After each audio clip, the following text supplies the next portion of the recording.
1921 में उनकी डेथ हुई अहमद बरेलवी साहब की, बमुताबिक 1340 हिजरी।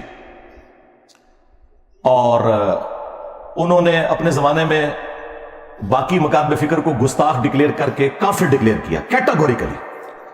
उसी रविश के ऊपर ये लोग चल रहे हैं। अहकाम शरीयत में अहमद बरेलवी साहब से सवाल हुआ कि ये जो वहाबी लोग हैं, कादियानी, शिया, मुख्तलिफ फिरकों के नाम लिख के ना उनसे सवाल पूछा गया कि क्या इनका ज़बिया हलाल है अगर ये अल्लाह का नाम लेके कोई जानवर ज़बह करें। तो उन्होंने जवाब में कहा कि वहाबी ख्वाह देवबंदी हो, अहले हदीस हो, कादियानी हो, कादियानी काफरों को इनके साथ शामिल किया, शिया हो, नेचरी हो यानी नेचर के मानने वाले, ये सब के सब लोग 1,00,000 दफा भी अल्लाह का नाम लेकर कोई जानवर ज़बह करें तो ज़बिया मुर्दार ही रहेगा। और ये सब के सब मुर्तद यानी वाजिबुल कत्ल है, यानी इस्लाम से निकल चुके हैं, वाजिबुल कत्ल है। अलबत्ता यहूद और नसारा का ज़बिया हलाल है। हाय मैं सदके मनु कहते हैं यहूद और नसारा दा एजेंट ओए तुहाडा वड्डा बाकी सारे फिरकियां नूं यहूद और नसारा तो बदतर समझदा सी। दसो एजेंट कौन है?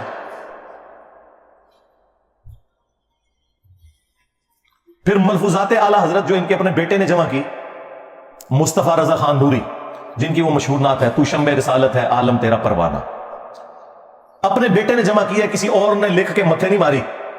और इससे भी बढ़कर जो मलफूजात आला हजरत का पहला हिस्सा है वो आला हजरत ने खुद पढ़ा है और एंड पे उसकी शान में एक रुबाई भी लिखी है, वो भी हम इसके साथ अटैच करेंगे, रुबाई साइड पे कोने में लगा के, कि ये बड़ा अच्छा काम किया है उसने कि मेरे जो मलफूजात हैं इरशादात आलिया अक़वाल ज़री उसने जमा किए हैं।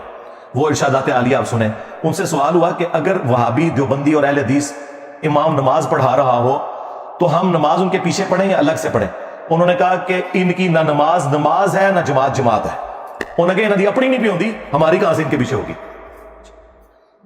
दूसरा सवाल उनसे हुआ कि ये बताएं कि वहाबिया की जो मस्जिदें हैं देवबंद और अहले हदीस की, क्योंकि आला हज़रत इनको मिला के कहते हैं वहाबिया, ये जो मसाजिद है इन मसाजिद में हम नमाज पढ़ लें?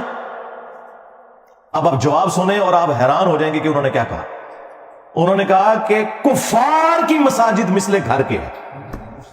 हाँ, ये नियो टीवी पे बैठ के मौलवी कहते हैं सीधे कदे एक दूसरे काफिर नहीं कहा, नजर दुआ झूठे हो, फ्राडियो। देखो कैसा नंगा कीता तो पूरी पाकिस्तानी कौम को पता चल गया। पाकिस्तान की हिस्ट्री का सबसे फेमस प्रोग्राम हुआ है वो। सारों की तसल्ली होगी जी, नहीं साहब बैठते नहीं मौलवियों के साथ। देखो मौलवियों नाल मैं बैठा जे एनी छोटी जी देर मैं चगे लाते जे ना दे। कुफार की मस्जिद मिसले घर के, अल्लाह कहते हैं जिस तरह आम घर है ना इस तरह कुफार की मस्जिद। और अंदाजा करो कुफार की मस्जिद, भाई कुफार की तो इबादत गाह होती है। आला हज़रत साहब तो अल्फाज का चुनाव भी नहीं आता। कुफार की कौन सी मस्जिद होती है? मिसले घर के, यानी जिस तरह घर में नमाज हो जाती है ना मजबूरन, बस इस तरह इनको आप मस्जिद के तौर पे नहीं इनको ट्रीट करेंगे। तीसरा पूछा गया इनकी अजान।